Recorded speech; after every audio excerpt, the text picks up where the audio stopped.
ಅಂತ ಅಭಿಮಾನಿಗಳ ಬಾಯಿಂದ ಪ್ರೀತಿಯ ಬಿರುದನ್ನ ಪಡೆದಿರುವ ದರ್ಶನ್ ಅವರು ರೇಣುಕಾಸ್ವಾಮಿ ಕೊಲೆ ಕೇಸ್ ಕಾರಣಕ್ಕೆ ಬಸವಳಿದು ಹೋಗಿದ್ದಾರೆ. ಹೀಗಾಗಿ ಬಳ್ಳಾರಿ ಜೈಲಿನಿಂದ ಹೊರಗೆ ಬಂದ ನಂತರದಲ್ಲಿ ಒಂದಷ್ಟು ನೆಮ್ಮದಿಯಾಗಿ ಇರುವ ಲೆಕ್ಕಾಚಾರ ಹಾಕಿದ್ರು.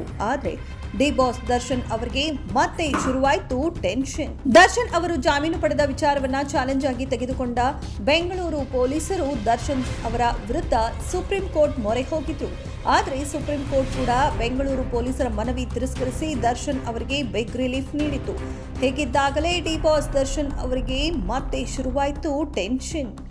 Kannada cinema industry super star, Kannada cinema ಇಂಡಸ್ಟ್ರಿಯ ಬಾಕ್ಸ್ ಆಫೀಸ್ ಸುಲ್ತಾನ ಡಿ ಬಾಸ್ ದರ್ಶನ್ ಅವರಿಗೆ ಮತ್ತೆ ಟೆನ್ಷನ್ ಶುರುವಾಗಿದೆ. ಈ ಬಾರಿ ಟೆನ್ಷನ್ ಶುರುವಾಗಿದ್ದು ರೇಣುಕಾಸ್ವಾಮಿ ಕೊಲೆ ಕೇಸ್ನಲ್ಲಿ ಅಲ್ಲ, ಬದಲಾಗಿ ಈ ಬಾರಿ ಡಿ ಬಾಸ್ ದರ್ಶನ್ ತೂಗ್ದೀಪ್ ಅವರ ಆತ್ಮೀಯ ಗೆಳತಿ ಪವಿತ್ರಾ ಗೌಡ ಅವರ ಕಾರಣ ಟೆನ್ಷನ್ ಶುರುವಾಗಿದೆಯಂತೆ.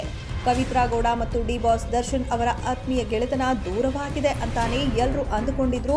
ಆದರೆ ಇದೀಗ ಪವಿತ್ರಾ ಗೌಡ ಅವರು ಹಾಕಿರುವ ಹೊಸ ಸೋಷಿಯಲ್ ಮೀಡಿಯಾ ಸ್ಟೋರಿ ಹಲ್ಚಲ್ ಎಬ್ಬಿಸಿದೆ. ಪವಿತ್ರಾ ಗೌಡ ಅವರು ಸ್ನೇಹಿತರ ಕುರಿತು ವಿಡಿಯೋನ ತಮ್ಮ ಇನ್ಸ್ಟಾಗ್ರಾಮ್ ಸ್ಟೋರಿಯಲ್ಲಿ ಶೇರ್ ಮಾಡಿದ್ದಾರೆ. ಇದೇ ವಿಡಿಯೋದಲ್ಲಿ ಒಳ್ಳೆಯ ಸ್ನೇಹಿತರ ಸಹವಾಸ ಎಷ್ಟು ಮುಖ್ಯ ಅನ್ನೋದು ನನಗೆ ಇದೀಗ ಅರಿವಾಗಿದೆ ಎಂಬ ರೀತಿಯಲ್ಲಿ ಸಂದೇಶ ನೀಡಿದ್ದಾರೆ ಪವಿತ್ರಾ ಗೌಡ.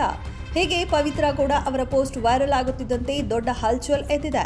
ಅಲ್ಲದೆ ಮುಂದಿನ ದಿನಗಳಲ್ಲಿ ಇದೇ ವಿಚಾರ ದೊಡ್ಡದಾಗುತ್ತಾ, ಈ ವಿಚಾರದಲ್ಲಿ ಡಿ ಬಾಸ್ ದರ್ಶನ್ ಅವರ ಜೊತೆಗೆ ಪವಿತ್ರಾ ಗೌಡ ಅವರಿಗೆ ಮತ್ತೊಮ್ಮೆ ಕಿರಿಕ್ ಆಗತ್ತಾ ಅಂತ ಕೂಡ ಸೋಷಿಯಲ್ ಮೀಡಿಯಾದಲ್ಲಿ ಚರ್ಚೆ ಮಾಡುತ್ತಿದ್ದಾರೆ. ಹಾಗೆ ಇದರ ಜೊತೆಗೆ ಡಿ ಬಾಸ್ ದರ್ಶನ್ ಅವರಿಗೆ ಮತ್ತೆ ಶುರುವಾಯಿತು ಟೆನ್ಷನ್ ಅಂತಾನೂ ಕೆಲವರು ಕಮೆಂಟ್ ಮತ್ತು ಪೋಸ್ಟ್ ಮಾಡುತ್ತಿದ್ದಾರೆ.